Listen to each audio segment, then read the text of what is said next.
Bismillah, Assalamualaikum warahmatullahi wabarakatuh. Perkenalkan, nama saya Ronald Gani, Prodi Pendidikan Islam. Di sini saya akan menjelaskan menyangkut dengan etika, moral, dan tanggung jawab. Etika, moral, dan tanggung jawab dalam keilmuan. Yang pertama, kita mengenal apa itu etika. Etika berasal dari Yunani kuno, namanya etikos, berarti timbul dari kebiasaan. Pengertiannya adalah sesuatu di mana dan bagaimana cabang utama filsafat, nilai, dan kualitas yang menjadi studi mengenal standar dan penilaian moral. Etika mencakup analisis dan penerapan konsep seperti benar, salah, baik, buruk, dan tanggung jawab.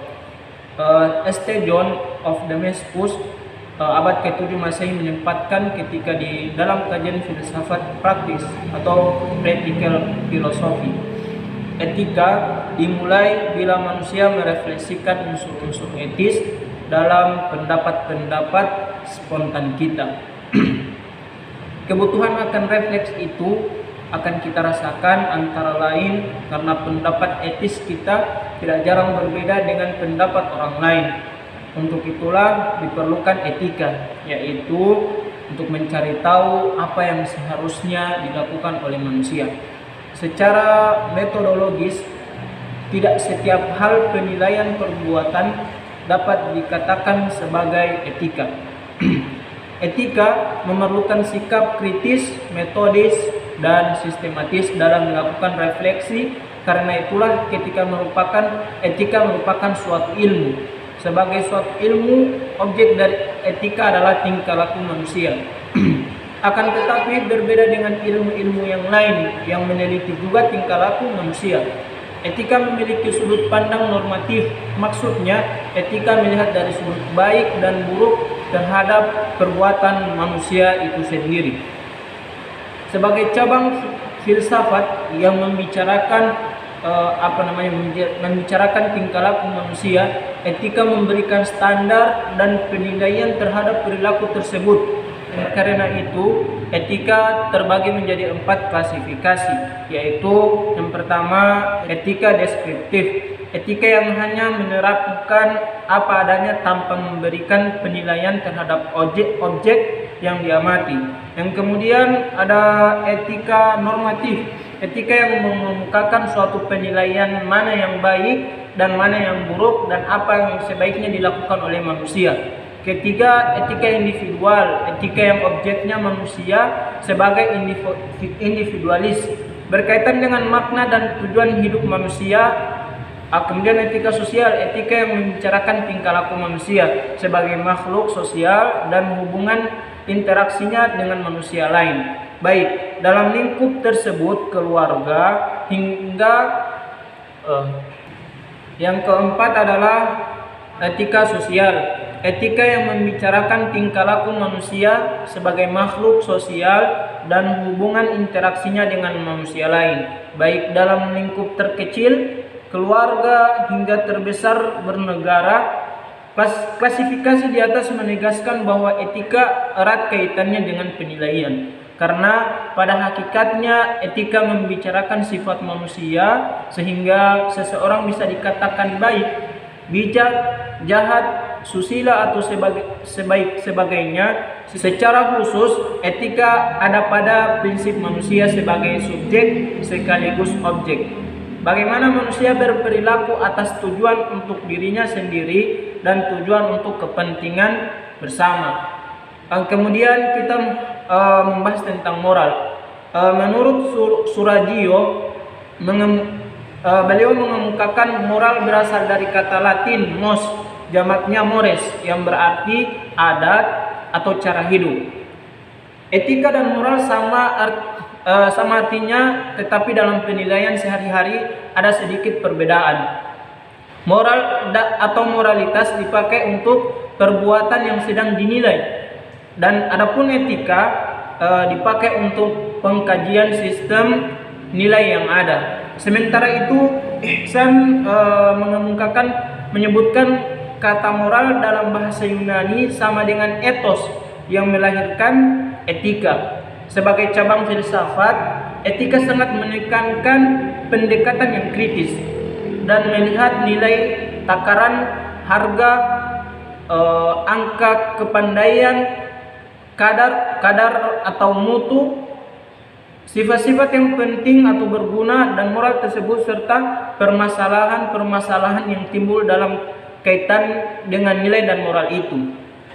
Kemudian berdasarkan kedua pendapat di atas dapat disimpulkan bahwa pengertian moral adalah moral merupakan kondisi pikiran, perasaan, ucapan, dan perilaku manusia yang terkait dengan nilai baik dan buruk. Selanjutnya kita akan membahas tentang tanggung jawab keilmuan. Al-Ghalib wa Toli menjelaskan telah meletakkan berbagai prinsip-prinsip dasar dalam hal memahami tanggung jawab pengetahuan dan keilmuan. Istilah tanggung jawab secara etimologis merujuk pada dua sikap dasar ilmu dan ilmuwan, yaitu tanggung dan jawab. Ilmu dan ilmuwan, termasuk lembaga keilmuan dalam hal ini wajib menanggung dan wajib menjawab setiap hal yang diakibatkan oleh ilmu itu sendiri maupun permasalahan-permasalahan yang tidak disebabkan olehnya. Ilmuwan dan lembaga keilmuan bukan hanya berdiri di depan keilmuannya untuk mendorong kemajuan ilmu dalam peraturan keilmuan secara luas, akan tetapi juga harus berdiri di belakang setiap akibat apapun yang dibuat oleh ilmu, baik secara langsung maupun tidak langsung. Ilmu dalam ilmuwan, termasuk lembaga keilmuan, tidak dapat mencuci tangan dan melarikan diri dari tanggung jawab keilmuannya. Dan kemudian tanggung jawab mengandung makna penyebab kasualitas dalam arti bertanggung jawab. Tanggung jawab dalam arti demikian berarti apa yang harus ditanggung, ditanggung. Subjek yang menyebabkan dapat diminta pertanggungjawabannya meskipun permasalahan tersebut tidak disebabkan oleh ilmu dan ilmuwan itu sendiri. Aspek tanggung jawab sebagai sikap dasar keilmuan dengan ini telah menjadi satu dalam kehidupan keilmuan itu sendiri dan sulit dipisahkan. Kemudian tanggung jawab keilmuan tidak dapat dipisahkan dari perkembangan pengetahuan maupun keilmuan dari abad ke abadnya. Selanjutnya, berbicara mengenai tanggung jawab keilmuan adalah suatu hal yang secara tidak langsung mengenai tanggung jawab manusia. Dalam hal ini, ilmuwan yang mencari, mempraktikkan dan menerapkan atau menggunakan atau pengetahuan tersebut dalam kehidupan. Selanjutnya, maksudnya ilmu sebagai bagian dari kebijaksanaan manusia dengan segala usaha sadar yang dilakukan untuk memanusiakan diri dan lingkungannya. Tidak dapat dipisahkan dari aspek tanggung jawab dimaksud. Ilmu dan ilmuwan sebagai seorang anak manusia karenanya wajib menanggung setiap akibat apapun yang disebabkan oleh ilmu itu sendiri, baik dari sisi teoritasnya maupun sisi praktiknya. Ilmu dan ilmuwan juga wajib menjawab dalam arti merespons dan memecahkan setiap masalah yang diakibatkan oleh ilmu maupun yang tidak disebabkan oleh ilmu itu sendiri. Kemudian saya lanjutkan, tanggung jawab keilmuan dalam hal ini bukan merupakan beban atau tetapi merupakan ciri martabat keilmuan. Kemudian konsekuensinya, semakin tinggi ilmu maka semakin tinggi dan besar tanggung jawab yang diemban oleh ilmu, ilmuwan dan lembaga keilmuan itu sendiri.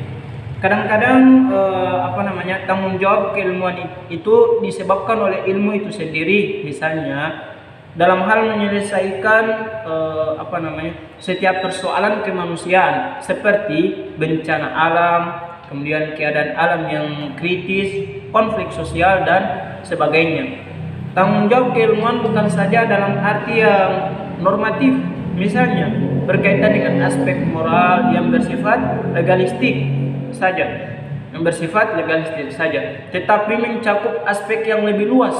Misalnya, tanggung jawab keilmuan dalam menyelesaikan berbagai bentuk akibat perubahan sosial yang berdampak terhadap tatanan